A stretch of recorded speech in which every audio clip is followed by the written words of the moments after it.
19-20-ci əsrin əvvəlləri, 19-cu əsrdə 20-ci əsrdə. Bildiyimiz kimi dedik ki, böyük coğrafi Hindistana gedən ticarət yollarını canlandırırdı və Avropalılar artıq bir növ beləcə Atlantik okeanına, Hind okeanına, Hind okeanına da Sakit okeanına keçidlər edir. Bu dövrdə İngiltərənin işğalı altına, yəni belə deyək də bir növ işğalı planları içərisində Çin də əsas rol oynayırdı. Çin çünki təbii sərvətləri ilə, geniş əraziləri ilə və liman şəhərlərinə məşhur bir ölkədir və buna görə də buranı tutmaq istəyir. Bu dövrdə Çini 17-ci əsrdən etibarən, yəni 1644-dən etibarən Mancur Çin sülaləsi idarə edir. Çində yeni sülalənin hakimiyyətə gəlməsi 1644-də erdən əvvəl 3-cü əsrdən verirsiniz. Bir də şeyi verirsiniz, bu Yuan sülaləsi vardı 1271, ondan verirsiniz, yəni oxşar cəhət verirsiniz. Mancur Çin sülaləsi 17-ci əsrdə hakimiyyətə gələcəkdir. 18-ci əsrə qədər Avropalılarla biraz yaxın olsa da 18-ci əsrdə Yaponiya kimi təcridçilik siyasəti yeridəcəkdir. Təcridçilik siyasəti 18-də yeridir ki, Avropalılar ölkə nüfuzun qarşısı alınsın. Amma buna baxmayaraq qismən də olsa ticarət qorunub saxlanır. Bu ticarətdə nə idi? Tiryək idi. Tiryək bilirsiniz nədir? Yəni onu açıqca deyə bilmərik. Tiryək idi. Bu dövrdə 18-ci əsrin sonu 19-cu əsrlərdə tiryəkin satışına Çin imperatorları bir hardasa razı idilər 18-ci əsr. Çünki niyə razıdırlar? Özləri gəlir əldə edirlər. Özləri oradan çox güclü pul qazanırlar. Amma bir gün gördü Çin imperatoru gördü ki, ölkədə əhali avtopilotda gəzir. Yəni hamısı uçur və buna görə də bu uçmağın qarşısı almaq lazım idi. Buna görə də 1800-cü ildə tiryəkin satışına qadağan edir ki, daha önce bəsdir da xalq oyansın da, xalqı avtopilota vurublar, gələn elə gündədir də, uçuş rejimindədir. Ona görə 1800-cü ildə qadağan edir. Bu təbii ki, insan xoşuna gəlməz. Çünki dünər kimi milyonlarla pul qazanırlar. Hindistandan, Hint-Çin yarımadası var da coğrafiyası. Oradan elə bir tiryəki yetişdirib atırdılar, Çinə satırdılar. Oradan böyük pul qazanırlar və indi artıq o pul kəsildiyi üçün buna narazı olacaq. Bundan sonra gizli yolla həyata keçirməyə başlayacaqlar. Bu isə Çin imperatorunun xoşuna gəlmir, qaçaqmalçılıqla bunun qarşısı almağa çalışır və faktoriyalar, yəni ticarət mərkəzlərinə əməliyyatlar keçiriləcək və Çində tiryəkin qaçaqmalçısına qarşı mübarizə aparır. Və bu mübarizə İngiltərənin xoşuna gəlmir. 1840-1842-ci ildə tarixdə düşən birinci tiryək müharibəsi olur İngiltərə və Çin arasında. İngiltərə müharibə aparmaq 19-cu əsr Osmanlını, Rusiyanı oxşar cəhət verəcəksiniz. Yəni Rusiyanı hələ keçməmişik, amma biz Krım müharibəsinə dediyimiz üçün oradan elə bir verirsiniz da. Osmanlı və Rusiyanı oxşar cəhət verirsiniz. 40-42 birinci tiryək müharibəsi Çinin məğlubiyyətindən başa çatır və Nankin sülhü imzalanacaq. Nankin sülhünə görə Çin belə deyək də İngiltərəyə təzminat ödəyəcəkdir. Təzminat ödənilməsi Ədirnənin oxşar cəhətdə verəcəksiniz. Təzminat ödəyəcəkdir, Hong Kong adasını icarəyə verəcəkdir və bir də bununla bərabər Çinin 5 ərazisində konsulluq açma hüququ əldə edəcək. Yəni Çin sahillərində. Konsulluq açma hüququnda necə ekstraterritorial hüquq veriləcək? Ekstraterritorial hüquq nədir uşaqlar? Yəni mən deyək ki, buranı icarəyə götürürəm, düzdür, bu bölgəni. Burada öz əskərlərimi yerləşdirirəm, öz qayda qanunumu tətbiq edirəm, öz ticarət faktoriyalarımı yaradıram və mənim sizin qaydalarına tabe olmuram.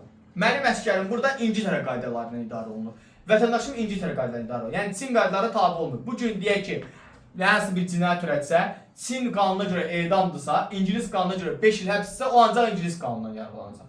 Belə bir şey olacaq və beləliklə Nankinlə Çinin yarım müstəmləkəsinin əsası qoyulacaqdır və Çin İngiltərənin yarım müstəmləkəsidir. Niyə yarım müstəmləkə deyirik buna? Hindistanda kimi müstəmləkə demirik. Çünki Hindistanda yerli dövlətin varlığına bilirsiniz 1858-də son qoymuşduq deyə varlığına son qoyduğumuz yerli dövlət yox idi, ona görə müstəmləkə deyirik. Amma Çində Mancur Çin imperiyası mövcud idi, ona görə də onun yarım müstəmləkədir. Yəni daxildə dövlət var, amma xaricdə tamamilə hər şey idarə etmək kimin əlindədir? İngilislərin əlindədir. Nəysə, sözüm ona, İngilislər bu müqavilə enerjiyə Çinə daxil oldu və Çin bazarlarına daxil oldu. Amma İngilislər bundan yetinməyəcəkdi və 1856-cı ildə Krım müharibəsində İngiltərə, Fransa bu bir növ belədir, tiryəkin, bir növ daha doğrusu Çin Nankin müqaviləsi şərtlərinə yenidən baxmaq üçün tələbə irəli sürəcək. Buna səbəb, çünki 40-43-də Nankini imzalanan sonra bu həm İngiltərənin imzaladığı müqaviləni Fransanın da imzalayacaqdır, Rusiyanın da imzalayacaqdır, ABŞ-la da, yəni bu tipli müqavilələr, oxşar müqavilələr imzalayacaq. 56-60-cı illərə əhatə edən 2-ci Tiryək savaşı baş verir Yenə burada da məlum olan Böyük Britaniya və Fransa idi. Qarşı tərəf isə Çin idi. Çin yenə məğlub olacaqdı. Böyük Britaniya Fransa qalib gələcəkdi və Pekin müqaviləsi imzalayacaqdı. Pekin şərtlərinə görə tiryəkin açıq satışına icazə verilir. Artıq tiryək konkret satıla bilərdi. Yenə təzminat ödəyəcək Çin dövləti. Bir də plus bununla bərabər Çin çaylarında üzmə hüququ əldə. Çin çaylarında üzmə hüququ o deməkdir ki, Çin ölkəsinin içərilərinə doğru irəliləmək. Yəni əvvəl Çinin belə deyək də bir növ sahillərində necə deyim sizə? Yəni bu ərazilərini hüquq əldə eləmişdisə, bu ərazilərini hüquq əldə eləmişsə, sonradan bu ərazilərə hüquqlar əldə, yəni Çinin içərilərinə doğru irəliləmə hüququ əldə edirdi.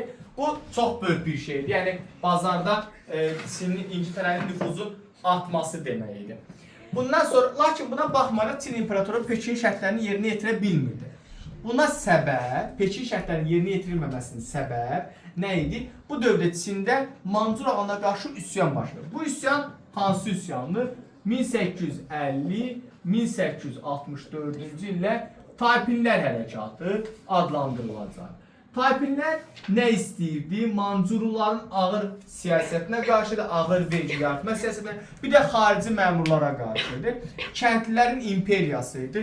Bir növ arada bəzən buna kommunistlər, sosialistlər şeydə deyirlər, üsyan deyirlər. Nəysə də belə bir şeydir. Taypinlər Nankini tutacaqdılar. Orada özlərini Taypin Tiango dövləti, yəni səmavi dövlət yaradacaqdılar. Kəndlilərin vergilərin miqdarını azaldacaqdılar və islahatlar keçirəcəkdilər. Taypinlər hərəkatı bir növ belə deyir, bərabərlik tələb edir. Qadın-kişi bərabərliyini təbliğ edir.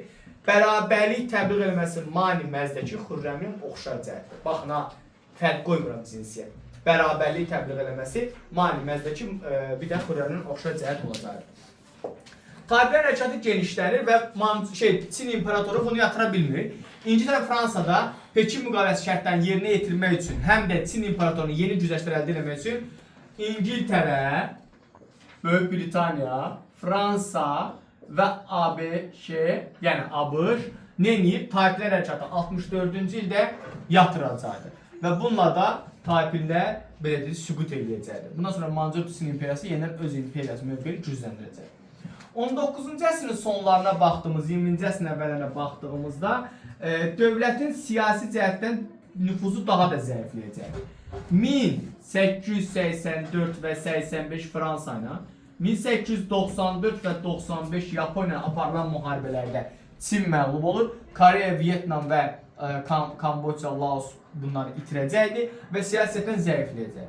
Lakin ölkənin irəli gələnləri, yəni bir dövlət xadimləri və digər Çin imperiyasını fikirləşənlər yeniliklər həyata keçirməyə başlayacaqlar. Birinci, kapitalizm inkişafına təkan verəcək tədbirlər görüləcək.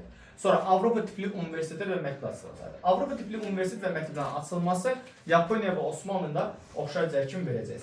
20-ci əsrin əvvəllərində 1905-də Sun Yat-senin rəhbərliyi altında Birləşmiş İttifaq adlı təşkilat yaradılacaq. Sun Yat-senin prinsipləri vardı. Millətçilik, xalq rifahı və demokratiya idi. Və 1911-1913-cü ildə Burju inqilabı baş verəcək. Burju inqilabı baş verməsi Yaponiyanın 67 və 68-ci ili, Osmanlının 1908-ci ildən oxşar cəhət verirsiniz. Yəni Burju inqilabı. Burju inqilabında məqsəd Mancur ağalını devirmək, Çini respublika eləmək və konstitusiya qəbul etmək. Nəticə etməni Çində Mancur ağalı devrilir, respublika eləmək və konstitusiya qəbul olur. Konstitusiya qəbulu 1876-da Osmanlı, 1889 Yaponiya, 1911-13-də də Çinin oxşarlığına verə bilərsiniz. Respublika idarə quruluşunun yaranması isə deyilsə, əgər bunu respublika idarə quruluşunun yaranması, biz şeyi veririk burada, hələ ki keçdiklərimizdən Roma eradan əvvəl 509 ilə oxşar cəhət də verəcək. Hələ ki keçdiklərimiz budur da, başa düşdünüz? Bu da sizin Çin dərsi.